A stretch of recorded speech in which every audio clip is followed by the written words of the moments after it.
Hi guys, I'm Jed and I don't think I've ever been the type na nag-i-impulse buy ng jewelry. So nung pumunta ako ng Six Shine sa may Cubao, sa may Gateway Mall 2 sa may Cubao, sabi ko agad kay Ate Hana, Ate Hana is the sales associate there. Ate Hana, I am going to take my time. Medyo matagal to, mga 1 hour or 2 hours akong nandun. I wasn't really looking for pieces na maganda lang. I was looking for pieces na I can wear every day, every morning, and I won't easily get tired of. So after trying on more pieces than I can count, here's everything I ended up bringing home. First and foremost is their pearl necklace. Handpick ko talaga to. Wear a lot of basics on days that I don't feel like wearing skirts. This pearl necklace would instantly make an outfit more put together kahit basic lang. The next one is the puffy gold earrings. Ayun, eto. It is bolder than what I usually wear, but I've been eyeing this ever since na pumutok yung gantong style last year ata. Just like what I said kanina, it is bolder than what I usually wear, but I think it's still minimal enough to wear almost every day. The next one is the flower studs. Ito yung type na makakalimutan mong na may suot kang jewelry. May dalawa akong butas dito, and I usually stack it with a hoop earring and then a stud. I know it's a bit tiny, but I feel like it's the kind of detail na would make an outfit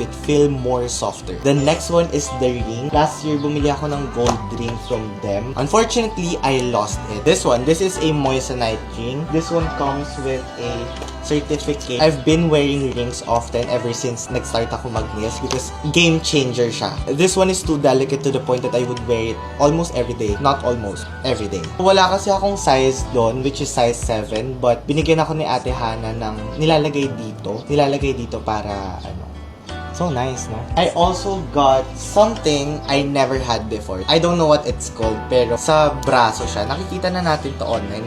But it's just a nice piece.